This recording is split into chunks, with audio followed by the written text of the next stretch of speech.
In the early 2010s, more than a decade ago, one of the largest fraudulent schemes in the digital age quietly began to take shape.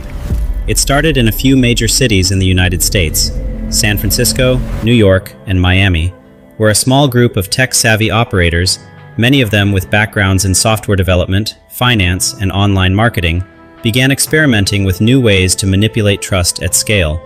These were not lone hackers in dark rooms.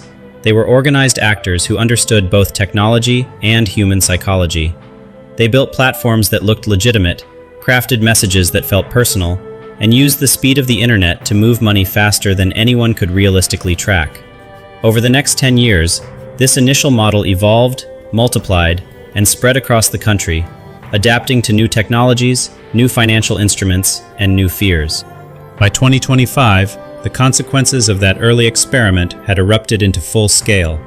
Cybercrime stopped being merely digital noise and became one of the largest sources of financial losses for ordinary people and companies. According to the official report from the Internet Crime Complaint Center, IC3, a unit within the FBI, total reported losses from cybercrime first exceeded $20 billion and reached approximately $20.9 billion.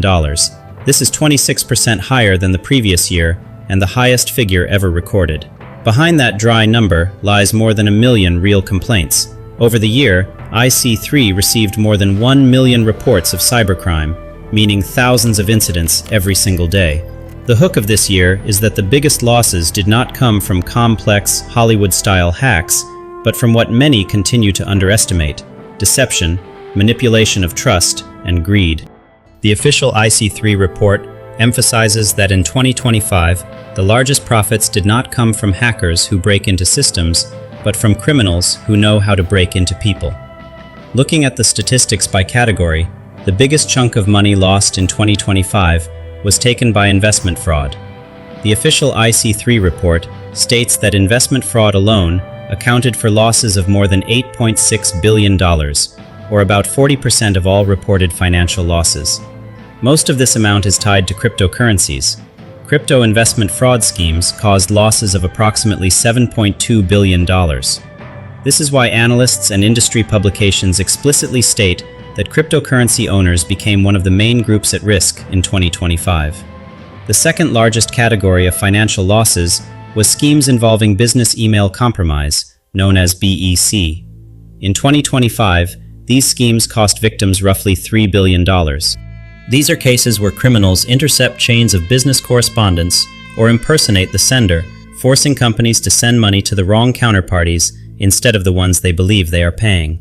Everything looks as if the email came from a real director or partner, and the payment details look real, but in fact the money goes to criminals' accounts, sometimes abroad, where it is already difficult to trace. The third giant category of losses, according to official sources, is technical support and service-related fraud. Analyst reports based on IC3 data note that schemes posing as technical support, when criminals pretend to be representatives of support services, banks, or IT companies, accounted for more than $2 billion in losses. In the classic version, the victim is called or receives a message claiming that something is wrong with their device or account, and then, step by step, is guided toward giving away access or sending money.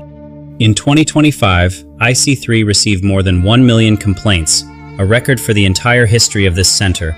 This means that on average, about 3,000 new reports of cybercrime were registered daily. The overall trend in recent years is clear. The number of such crimes is growing, and the total amount of losses is increasing even faster than the number of complaints. If in the mid-2010s around 280,000 reports were filed annually, and by the end of the decade around 791,000, then in 2025 the figure surpassed 1 million, and cumulative losses grew from $1 billion to more than $20 billion over roughly a decade.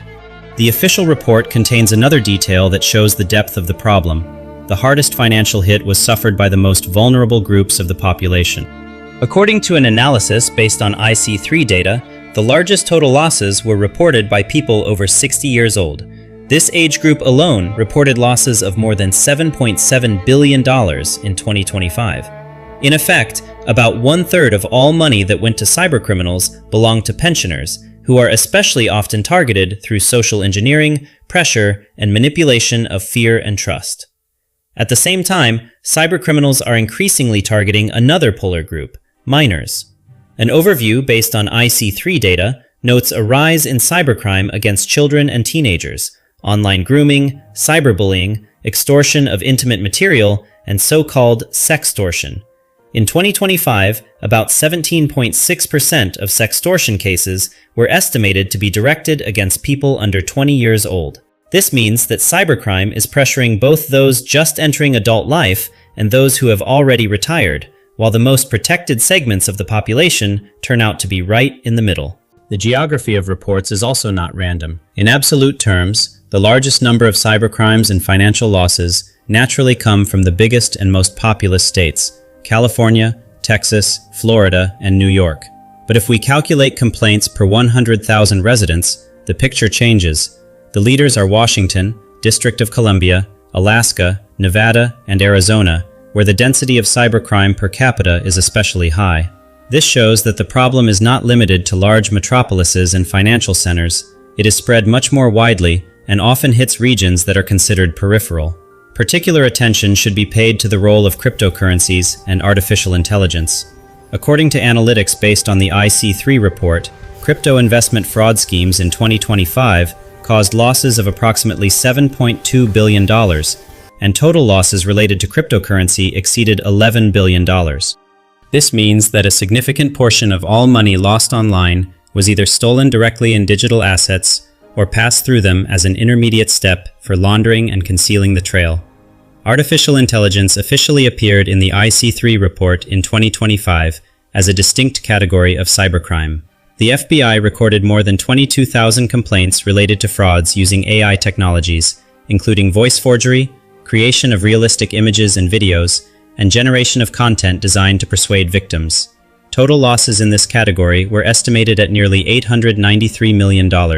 Official materials emphasize that criminals use AI to create fake social profiles, voice clones of real people, forged documents, and believable videos in which familiar people or public figures supposedly appear. Against this backdrop of new technologies, classical attack types did not disappear. In many ways, they adapted. Phishing and spoofing remain the most widespread types of cybercrime in terms of the number of complaints. Analysis of the IC3 report shows that in 2025, phishing accounted for about 19% of all complaints, with the number of reports in these categories reaching hundreds of thousands. Even though the average damage from a single phishing incident is smaller, the cumulative effect is huge, and phishing emails are often used as a first step toward more serious crimes, from account hacking to BEC and investment schemes. Ransomware continues to be one of the most dangerous threats to critical infrastructure. An overview based on IC3 data notes that in 2025, a significant portion of ransomware attacks targeted sectors considered critical to the economy and security: healthcare, critical manufacturing, financial services, government agencies, and information technology. In these cases, the consequences go far beyond direct financial losses, affecting the availability of medical care, the operation of production facilities, access to government services, and the stability of the financial system. At the organizational level, reports and studies on cyber threats in 2025 show a general picture. Successful attacks increasingly lead to data leaks and disruption of business processes. Analytics indicate that in 2025, nearly 2/3 of successful attacks on organizations ended with leaks of confidential information, and a significant portion led to operational shutdowns, downtime, and direct economic losses. Other studies, relying on the same trends, say that in Russia and globally in 2025, about 47% of attacks on businesses led to disruptions in company operations, which shows the global nature of the threats. For the financial sector, 2025 was especially hard. According to specialized reports, the number of cyber attacks on financial organizations increased by tens of percent, in some estimates by 43% compared to the previous period. Banks and other financial institutions became the target of both mass DDoS attacks and complex targeted campaigns aimed at bypassing internal security procedures and stealing money or data. Technical analysis of incidents shows that DDoS and complex targeted attacks dominate, together accounting for a significant share of all incidents against the financial sector. If we put everything together, the picture emerges that in 2025, cybercrime is no longer a separate category of computer problems, but a full-fledged industry with its own business models, specializations, and attack pipelines. Official reports and analytics emphasize that the main driver of the growth in losses was fraud, not classical, breaking technical hacks. Investment fraud, business email schemes, and tech support scams together account for more than half of all recorded financial losses. At first glance, it might seem that this is purely a technical war, antiviruses, encryption, complex passwords. But IC3 data from 2025 shows the opposite. The main resource that criminals exploit is not vulnerabilities in the source code, but vulnerabilities in human behavior. Pressure, false urgency, manipulation of fear and greed, forgery of visual and vocal signals of trust, all of this becomes a new weapon, reinforced by artificial intelligence and fast financial instruments like cryptocurrencies. And here lies the unexpected twist of the entire 2025 story, documented in official reports. When we hear that total losses from cybercrime exceeded $20 billion, it is easy to imagine that the main targets of criminals are large corporations, exchanges, and banks. But the distribution of victims in the reports says otherwise. In 2025, the most money was lost not by giant organizations, but by private individuals, especially older people and owners of digital assets who believed promises of quick income. Cybercrime has stopped being a story about distant servers and unknown hackers. It has become a story about the daily choices of specific people. Click on a link or not, trust the voice in the phone or check again, send money before it's too late, or take a pause and ask for advice. And if in 2015 IC3 reports spoke of losses of about $1 billion, and today more than $20 billion, this means not only an increase in the technical power of criminals, but also that for now they are winning the battle for attention and trust. The most sober and perhaps most unexpected conclusion from all these official figures is this: the main black swan in cyberspace is not one giant apocalyptic hack that would turn off the lights worldwide, but a slowly growing, truly massive wave of ordinary frauds that every day take a little from millions of people and at the end of the year add up to a figure of 20 billion plus.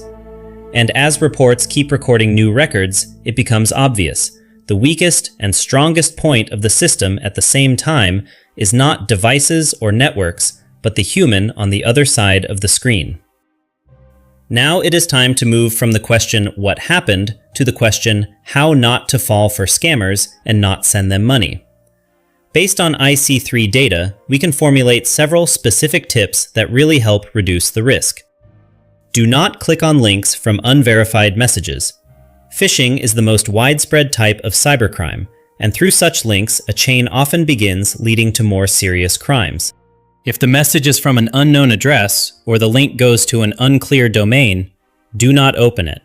Go to the app or website directly through an official source. Do not send money before it's too late. Always take a pause. Scammers often say, urgently, otherwise the money will disappear. The promotion is only today. Your account will be blocked if you don't send it now. Real banks and services do not require immediate payments via email or SMS. If you take a pause even for 10 to 15 minutes, most often it turns out that this is an attempt to deceive. Do not trust a phone call, message, or voice in the phone until you have verified the person's identity. In 2025, only schemes posing as technical support accounted for losses of more than $2 billion. Real services do not call asking to resolve a problem immediately, do not demand passwords and access codes, and always allow you to verify information through an official channel. Do not trust fast and safe crypto products without full verification. Crypto investment scams in 2025 brought about $7.2 billion in losses, and total crypto losses exceeded $11 billion. If you cannot verify an organization through official sources, do not invest money in that product. Do not trust verified profiles and a voice in the phone if they are not verified independently. AI is used to create fake profiles, clone voices of acquaintances, and generate believable videos. If you receive a message from a friend asking to urgently send money, check through another channel, a call, a message in another app. Do not send money if you do not have full confidence in the counterparty. BEC schemes in 2025 resulted in losses of about $3 billion. Before any transfer, compare the details with official documents, check that the email comes from an official address, and if necessary, call and confirm the payment through another channel. Do not give access and passwords, even if they say it is for security. Real services never require you to hand over passwords, access codes, or 2FA codes. If someone says that for security you need to give a password or a code, that is 100% a scammer. If you have already sent money, immediately stop new transfers, contact the bank or service, report that this may be fraud, and if possible, submit a complaint to IC3. No one can guarantee a return, but quick action helps stop further losses. If you remember one rule, that urgently, before it's too late, almost always means a scam, and that verification through an official channel almost always saves you from deception, then you will already be in a better position than most people who fall for schemes in 2026.